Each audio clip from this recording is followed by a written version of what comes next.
क्रमशः ही उपाधि उपेक्षा विषय कसाय है ही है। जो विषय नहीं है कसाय भी नहीं है। ऐसी पर पदार्थ विषय भी नहीं है कसाय भी नहीं है। वे प्रमाण की प्रमेय मात्र हैं। उन प्रमेयों को देख करके जीव विषय कसाय को उत्पन्न कर रहा है। विषय कसाय का उपादान, विषय कसाय का उपादान पर प्रमेय नहीं है। विषय कसाय का उपादान पर प्रमेय नहीं है। पर प्रमेयों में विषय कसाय का प्रवेश है। अग्नि ईंधन नहीं है, ईंधन अग्नि नहीं है, अग्नि का ईंधन में प्रवेश है। ऐसे ही जो भी विषय कसाय के हेतु हैं वे सारे हेतु पर प्रत्ययभूत हैं। वे पर प्रत्यय आपके विषय कसाय के उपादान नहीं है। द्रव्य कसाय के भी उपादान नहीं है, भाव कसाय के भी उपादान नहीं है। उपादान जीव का स्वयं का विभाव स्वभाव है। विषय कसाय का उपादान क्या अर्यंत जीव का विभाव स्वभाव है। इसलिए हे जीव, अपने विभाव स्वभाव पर तुम कर्तृत्व स्थापित करेगा तो तेरे सुधरने के स्थान है। और अपने उपादान में तुमने विषय कसाय को नहीं स्वीकारा, पर प्रत्ययों से आपने विषय कसाय को स्वीकारा, तो परिणाम ये निकलेगा कि सुखी विषय कसाय से थका पुरुष कभी कभी परेशान होने लगता है। उसको आपकी भाषा में बोलो चिढ़ने लगता है, चिड़चिड़ स्वभाव बन जाता है। वो जो जिसका चिड़चिड़ स्वभाव बन रहा है वो समझता है कि अमुक वस्तु के देखने से मेरे विषय कसाय आ रहे हैं, अमुक व्यक्ति के संपर्क में आने से विषय कसाय आ रहे हैं। मित्र, वे तेरे विषय कसाय की असहनशीलता के पुष्टि के कारण बन सकते हैं, लेकिन विषय कसाय उनसे उत्पन्न नहीं हुई है। विषय कसाय तो तेरे निज के भीतर परिणामों की दिशा है।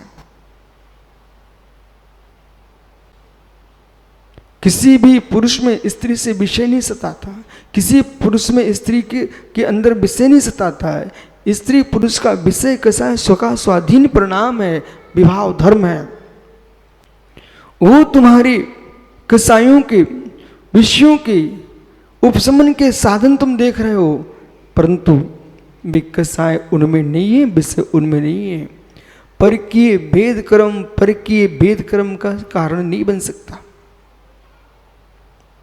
आप चाहे द्रव्यानुयोग से बोलो, चाहे कर्णानुयोग से बोलो, किसी भी अनुयोग से बोलो, परकीय विषय कसाय के हेतु नहीं बन सकते।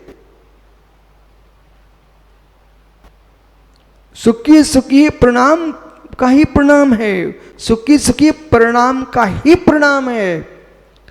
इतना सूक्ष्म है कि जीव पकड़ नहीं पाते हैं। वो पकड़ नहीं पाने के कारण वे एक दूसरे में अपने विषय कसाय का आरोप करते हैं। महात्मा पुरुष सागर एक दूसरे में आरोप करते हैं।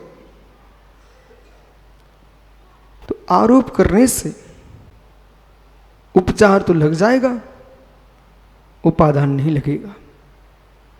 बराबर, आरोप करने से उपचार तो लग जाएगा, उपादान नहीं लगेगा। उपादान स्वयं का ही होगा। और मोक्ष तत्व की सिद्धि चाहिए है, उपचारों से दूर रहिए, उपादान को संभालिए। चरणानुयोग क्या बोलेगा? उपचारों से दूर रहिए, उपादान को संभालिए। इसलिए फिर उन्होंने कहा पंच परमेष्टि उपाधि है। पंच परमेष्टि उपाधि ये किसके लिए? जो 5 पापों में लिप्त है उसके लिए कहा पंच परमेष्टि उपाधि है। पुनः कहा पंच परमेष्टियों में भी अरहंत सिद्धि उपाधि परम उपाधि, और अरहंत सिद्ध उपाधि के उपरांत पुनः कहा सिद्धि उपाधि, सिद्ध उपाधि के उपरांत पुनः कहा विषय कसा शून्य चिद पिंड चैतन्य ज्ञान घन परम समरसी भाव से युक्त निज आत्मा ही परम उपाधि। इसमें सुगत तत्व परगत तत्व सबकी समीक्षा करते हुए आपको आलम्बन भी दिलाया और निरालंबन की ओर ले गए और पुनः निज के आलम्बन में आपको खड़ा कर दिया। क्रम से जैसी जैसी योग्यताएं बढ़ती चली गई आपके उपादान की, वैसे वैसे आपको वहां स्थापित कर दिया।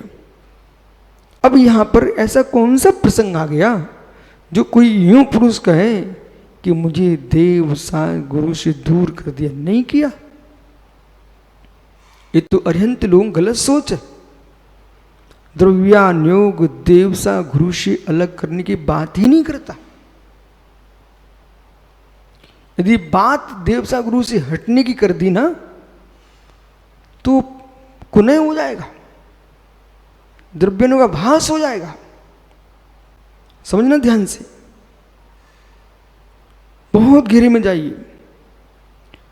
सम्यक नय वही है अपनी बात को कहता पूर्ण है। सम्यक नय वही है अपनी बात को कहता पूर्ण है। सम्यक नय वही है जो दूसरे की बात का नहीं करता किंचित भी निषेध।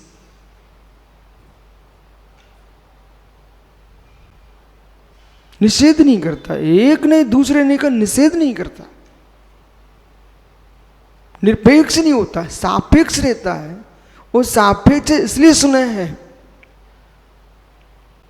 परंतु सुखी विषय के लिए पूर्ण कथन करता है, पर अपने विषय के लिए पूर्ण है, पर विषय में प्रत्येक ने अपूर्ण ही होता है। बराबर, सुखी विषय में पूर्ण है, पर विषय में प्रत्येक ने अपूर्ण ही होता है। बोलो कुछ। एवं भूत की व्याख्या करेगा, समरूढ़ का निषेध नहीं करेगा। समरूढ़ की व्याख्या करेगा, एवं भूत का निषेध नहीं करेगा। ऋजसूत्र की व्याख्या करेगा, शब्दने की विषय नहीं बनाएगा। शब्दने का विषय करेगा, ऋजसूत्र को विषय नहीं बनाएगा। नैगम की व्याख्या करेगा और ऋजसूत्र की व्याख्या नहीं करेगा। ऋजसूत्र की व्याख्या करेगा, नैगम की व्याख्या नहीं करेगा। सातों ही के सातों ने अपने विषय की निरूपण करेंगे और दूसरे नए का निषेध नहीं करेंगे।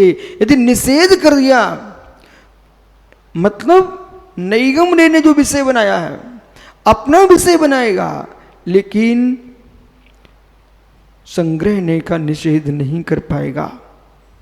संग्रह ने जिसे विषय बनाया है व्यवहार का निषेध नहीं करेगा। सातों नयों के माध्यम से ही लोक व्यवहार चलता है। ये तो अज्ञ प्राणी हैं जो नए विवक्षा को न समझ करके विसंवाद कर बैठते हैं। आगम में किसी भी नए में विसंवाद नहीं है, क्योंकि विसंवाद को दूर करने का साधन ही नए पद्धति है। और जिसके माध्यम से विसंवाद का समापन होता है उसी विद्या से जीव विसंवाद करें, तो ये नए का दोष है कि व्यक्ति की स्वयं की दुर्बुद्धि का दोष है? अरिहंत किसका दोष? दुर्बुद्धि का दोष है। चाहे मैल धवन का नए चक्र हो, चाहे देवसिंह स्वामी का नए चक्र हो, चाहे श्लोक बार करता चाहे विद्यानंद स्वामी का नए विवरण हो, चाहे ज्ञानी आलाप पद्धति हो, जितने आगमों में नयों की व्याख्या करने वाले ग्रंथ हैं, ये संपूर्ण ग्रंथों में निर्गंत मार्ग को निर्मल जीने के लिए लिखा गया है। किसी भी मार्ग को दूषित करने के लिए नयों की प्रूपणा नहीं है।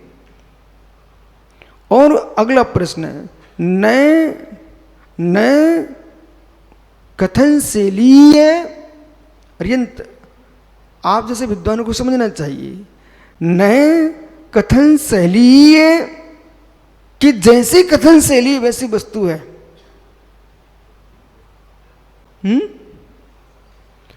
दूसरी चीज यहां पर ध्यान देने की बात है, वर्तमान में लोग, बैठे रहो, वो समझना है, वर्तमान में लोग एक व्याख्या प्रारंभ कर दिए हैं, नए कथन शैली है मात्र। तो कथन शैली है मात्र, अर्यंत आचार्य समंतरुद्ध स्वामी के पास जाना चाहिए। इस धरती पर आपकी चारों परंपराओं में इनसे बड़ा कोई आचार्य नहीं हुआ न्याय में। दिगंबर श्वेतांबर स्थानकवासी तेरापंथी सारे के सारे स्थानों पर चारों परंपराओं में आप जाएंगे ना, आचार्य समंतरुद्ध से बड़ा नैयाचार कोई आचार्य नहीं हुआ। ये स्वीकार है आपको ना, और देश को स्वीकार करना ही पड़ेगा, और जैनियों को नहीं, पूरे देश के अन्य दर्शनों को स्वीकार करना पड़ता है कि समंतबद्ध का जब काल आया था,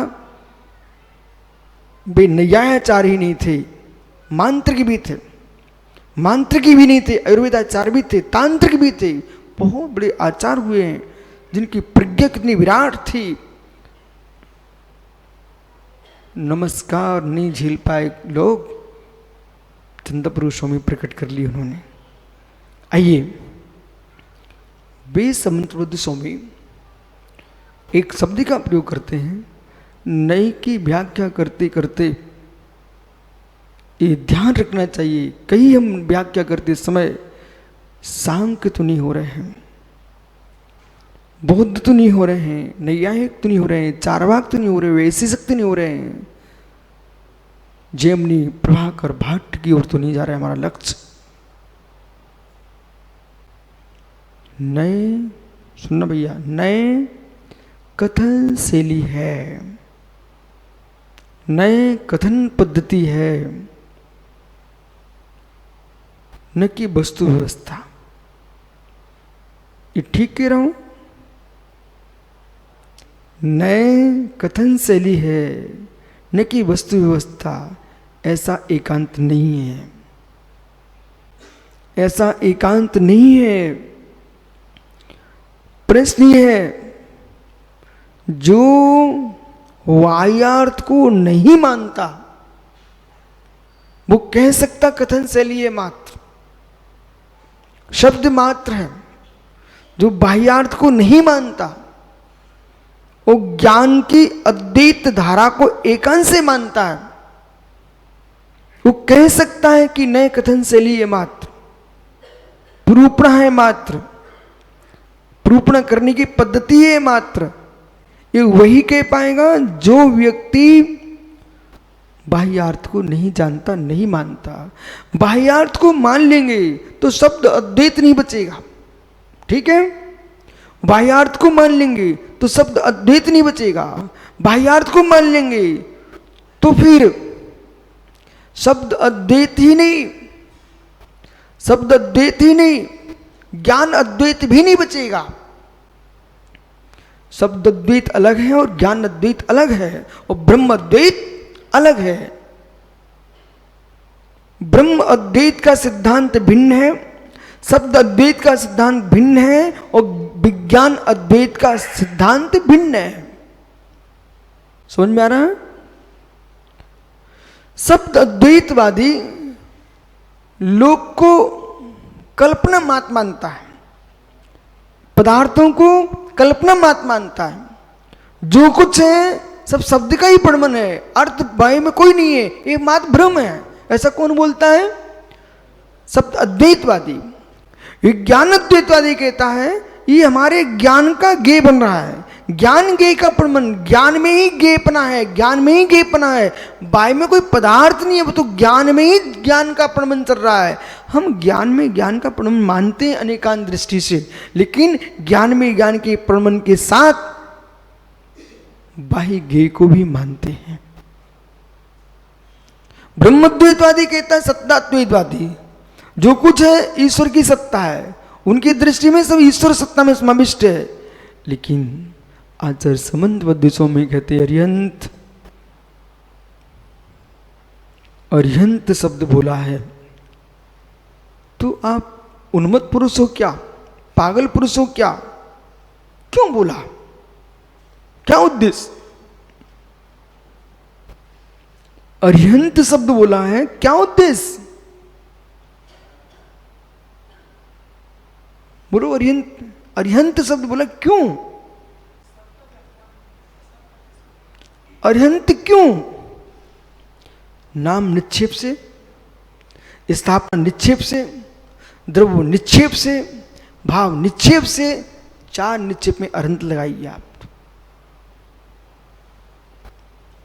साहब पहाड़ में जो व्याख्या की गई ना, इस प्रकार से नए के माध्यम से सिद्धांतों को बताना, प्रमाण से सिद्धांतों को बताना, निक्षेपों से सिद्धांत को बताना, तो इन सबसे हम सिद्धांतों को जानेंगे, देखेंगे, तो ज्ञाता की जो प्रज्ञा है स्फुट हो जाती, विशाल हो जाती है।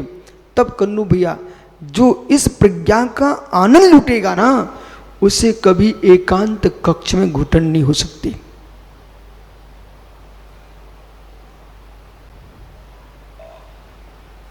आप अचानक आए कमरे में, तुम चारों भाई, तुम्हारी हिम्मत नहीं पड़ रही थी अंदर घुसने की। क्यों क्यों नहीं पड़ रही थी? क्योंकि जो वातावरण वहां था, वहां कौन था? कोई भी नहीं था ना। यानी कमरे का आनंद देखा आपने? ऐसे आनंद यदि आपके पास मिलने लग जाए ना, देश में रोगियों के रोग समाप्त होने लग जाए, लोग आनंद की लहरों में झूमे। और सोचो, ऐसा हम लोग प्रतिदिन रहते उसमें। ये रायपुर का कक्ष नहीं मात्र, देश में किसी भी कक्ष में जाओ, शून्यता में आनंद है। अब पकड़िए विषय को, मात आगम हो सामने, ज्ञान तुम्हारा गे बाहर का, ज्ञान तुम्हारा गे तुम्हारा। 4 निक्षेपों के माध्यम से अर्यंत शब्द का प्रयोग करो, जिन शब्द का प्रयोग करो, नाम जिन, राम जिन नाम, ठवन जिन पड़माओ, दब जन्म जिन जीवा, भाव जन्म समोसर था। ये 4 निक्षेप हैं।